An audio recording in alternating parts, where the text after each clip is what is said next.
My question is that जैसे मैंने कई सेशंस देखे और सब में मैंने सुना है and also myself I want to do some things in my life. For example मैं चाहती हूँ कि like 30 की एज से पहले मैं अभी घर और गाड़ी मतलब सब कुछ they have provided it to me. It's not my own. Right now I'm doing मतलब मैं काम भी कर रही हूँ but still मैं चाहती हूँ कि कोई 30 की एज में ऐसा हो कि I have everything settled. But वो जो अनसर्टेनिटी है लाइफ की कि मालूम नहीं फिर क्योंकि दिमाग में वर्स्ट टू वर्स्ट सिचुएशन भी आती है अगर ये ना हो पाया वो हो गया ये ना हो पाया तो उसको एक्सेप्टेंस मतलब कि जो एक्सेप्ट करना है हम बोल देते हैं कि एक्सेप्ट कर लो कोई बात नहीं हो जाएगा बट वो एक्सेप्ट करना ही is the difficult thing like how to accept everything in its wholeness जैसे है वैसा ही। देखो इस क्वेश्चन के दो अलग अलग एस्पेक्ट्स हैं। एक है कि 30 से पहले पहले आप फाइनेंशियली इंडिपेंडेंट होना चाहते हो कि आपको पैसे की टेंशन ना रहे, आप पूरी तरह से इंडिपेंडेंट हो जाओ। That is one aspect of this question. दूसरा एस्पेक्ट ये है कि बैक ऑफ द माइंड हमको डर भी लगता है कि अगर ऐसा नहीं हुआ, क्योंकि ये तभी हो पाएगा जब कुछ और होगा, इन द सेंस कि आप जो जॉब कर रहे हो वहाँ पे आपका प्रमोशन होगा, या फिर जैसा आप सोच रहे हो कि अब जॉब को छोड़ करके मैं एक इतने टाइम का ब्रेक लूँगी, फिर मैं ये पढ़ूंगी, फिर मैं ये करूँगी, फिर मैं वो करूँगी, व्हाटएवर आपका एक प्लान है। बैक ऑफ द माइंड कहीं ना कहीं ये भी चल रहा है कि अगर मेरा ये प्लान काम नहीं किया तो क्या होगा, तो मेरा जो गोल है दैट इज फाइनेंशियल फ्रीडम वो भी अचीव नहीं होगा। तो अब मैं क्या करूँ, उसको क्या एक्सेप्ट कर लूँ? देखो ये जो एक्सेप्ट करने का जो पॉइंट आएगा वो पॉइंट आएगा एट द एज ऑफ 30। ये अभी नहीं आना चाहिए, क्योंकि अगर अभी आ गया तो आप वो अचीव ही नहीं कर पाओगे, क्योंकि फिर आप अपने कंफर्ट जोन में चले जाओगे, राइट? अभी तो सिंपल एक गोल होना चाहिए लाइफ में, till the age of 30 I want to be financially free no matter what. That is my goal and that is my only goal and I am going to achieve it no matter what.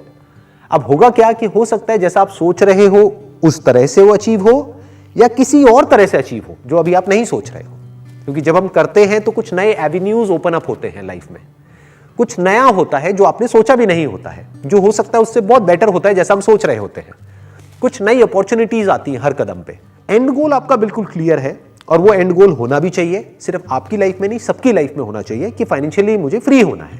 Problem यहां पर ये है कि आप क्या कह रहे हो कि जैसा मैं सोच रही हूं अगर वैसा हुआ तो ही वो एंड गोल अचीव हो पाएगा, और अगर वैसा नहीं हुआ तो पता नहीं क्या होगा, तो मुझे एक्सेप्ट करना पड़ेगा उस नई रियलिटी को जो कि I will not be financially free at that point in time. All I am saying is कि ऐसा सोचो ही मत कि वो नहीं होगा। You don't have to think about it at this point in time, नहीं तो दिमाग दो जगह पे भागने लग जाएगा। आप कहोगे नहीं हो रहा तो कोई बात नहीं ना, सबको सब कुछ तो नहीं मिलता है ना, तो जितना मिल रहा है उतना ही काफी है, चलो इतना ही बहुत है, और फिर आप डर डर करके जीने लग जाओगे। तो all I am saying is कि जो गोल बनाया है माइंड में, financial freedom at the age of 30, उसको पकड़ के रखना है और उसको अचीव करना है। फिर चाहे वो आपके प्लान के अकॉर्डिंग हो, चाहे वो आपके प्लान से बिल्कुल ही अलग हो, बट अंदर एक कन्विक्शन होना चाहिए कि वो अचीव होगा नो मैटर व्हाट। फिर अगर इनकेस वो अचीव नहीं होता है एट द एज ऑफ 30, तब फिर वो क्वेश्चन आएगा कि अब मैंने बहुत कोशिश कर ली, मैंने सब कुछ ट्राई कर लिया, फिर भी वो अचीव नहीं हुआ, अब मैं क्या करूं? तो उस वक्त बैठ करके मेरे सेशंस आराम से देखना और एक्सेप्ट कर लेना इस रियलिटी को। यू गॉट द आंसर, आपको आंसर मिला आपके इस क्वेश्चन का, है ना? अच्छे से मिल गया। Great. And my last question, this happened with me recently. I was driving in my car, मैं ऑफिस गई, I left work. In the evening, I had to go to this architecture's office क्योंकि वहाँ पे एक चल रहा है कुछ काम, वहाँ पर गई मैं, and उन्होंने मुझे कुछ ऐसी बात बोली जो मतलब regarding to a house जो ठीक नहीं थी, और मैं सुनकर आ गई और मेरे बाद में दिमाग में आ रहा है कि ये ऐसा क्यों हुआ, क्योंकि उसके पहले मेरा छोटा सा एक्सीडेंट हो गया था। तो उस वक्त मेरे दिमाग में ही चला कि मैं इस वक्त ये मुझे ये बात बोल रहे हैं तो ये वाली बात मुझे सुनकर ये जवाब देना चाहिए कि ये ठीक नहीं कर रहे हो, because I was may be still stuck उस एक्सीडेंट वाले फेज में, या आपके दिमाग में वो एक्सीडेंट चल रहा था, या फिर वो that shock because of the accident, क्योंकि वो शॉक से आप पूरी तरह से बाहर नहीं आ पाए थे, तो you were thinking about it, right? तो मे बी उस वक्त जो सिचुएशन मेरे सामने आई उसमें मैंने कुछ बोला नहीं कि ये ऐसा होना चाहिए, गलत हो रहा है, and I am thinking about it later at night. तो वो अगले दिन मैं कॉल करके बोल रही हूँ कि ये वाली बात आपने कल बोली थी, ये ठीक नहीं थी, आप प्लीज इसको इस तरह से कीजिए। राइट, तो वो that is okay, that is okay, ये तो सबके साथ होता है, ये बहुत नॉर्मल है, इसके बारे में ज्यादा सोचने की जरूरत नहीं है, क्योंकि जरूरी नहीं है कि हर चीज पे हमको इमीडिएटली एक्ट करना होता है। कई बार एक टाइम देना is a better solution rather than immediately react करना या इमीडिएटली रिस्पॉन्ड करना, क्योंकि इमीडिएट के चक्कर में कई बार चीजें बिगड़ भी जाती है। देखो मैच्योरिटी किसको कहते हैं, टाइम के साथ साथ जो आती है हमको, कि कोई भी बड़ा डिसीजन हो या कुछ भी ऐसा अगर हमको कहना हो जिससे कि हमारी रिलेशनशिप सामने वाले से खराब भी हो सकती है, तो थोड़ा सा टाइम दो, आराम से सोचो, फिर उसको अगले दिन बोलो या उसके अगले दिन बोलो। तो जो आपने किया वो बिल्कुल ठीक है, बिल्कुल सही है। मैं होता आपकी जगह मैं भी शायद यही करता। उस वक्त समझ नहीं आया एकदम से कि हम क्या बोले, है ना, तो आपने अगले दिन फोन किया और बोल दिया कि जो आपने कहा वो गलत था, ये आपको नहीं कहना चाहिए था या ये नहीं करना चाहिए था, whatever, that is okay. Thank you so much. Most Really, welcome. we're really grateful that we had one-to-one session with you.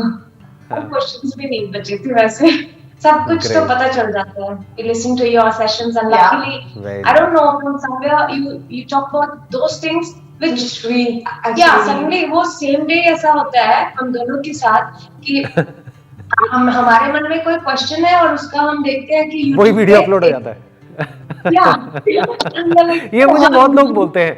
Exactly पता है क्या होता है, मैं आपको एग्जैक्टली इसके पीछे की साइकी बता देता हूँ। एग्जैक्टली क्या होता है कि आपके माइंड में जो अभी करंटली घूम रहा होता है, यानी जो क्वेश्चन चल रहा होता है, तो आप उसका आंसर ढूंढ रहे होते हो। तो जो भी वीडियो मैंने अपलोड करी, चाहे वो उससे कनेक्ट होती है नहीं होती, लेकिन आप अपने माइंड में उसको कनेक्ट करके आपके अपने माइंड में खुद ही आपको एक आंसर मिल जाता है और आप कहते हो कि मेरे को आंसर मिला इस वीडियो से। तो आप फिर आप एक स्टेप और आगे बढ़ते हो, आप कहते हो कि इसको कैसे पता लगा कि मेरे माइंड में ये क्वेश्चन था और इसने आज ही ये वीडियो क्यों अपलोड करी, राइट? ऐसे होता है। No, but it's really a great help, you know. It's a help. Good to know that. Yeah. Basically answers आपके खुद के अंदर से ही आते हैं, बस वीडियो को देख करके थोड़ा सा माइंड थोड़ी देर के लिए काम हो जाता है या हमको कोई नया पर्सपेक्टिव मिल जाता है। कई बार क्या होता है, हम अपने माइंड में एक ही तरह के पर्सपेक्टिव में स्टक हो जाते हैं, तो वीडियो को देख करके कई बार एक नया पर्सपेक्टिव मिलता है कि अच्छा ऐसा भी होता है क्या, तो फिर एकदम से आपको अपने अंदर से आंसर निकल के आ जाता है कि अच्छा ये ना करके अगर मैंने ये कर लिया तो ये हो जाएगा, एंड देन यू थिंक कि शायद वो वीडियो से हुआ है, बट वो वीडियो से नहीं हुआ, वो आपके अपने अंदर से ही हो रहा है। तो that's all because of you, आप अपने अंदर से ही ये करते हैं। No, but the credit goes to you because help तो मिलती है, ये तो हम डिनाई नहीं कर सकते। Good to know that. चलिए, thank you so much and wish you all the best.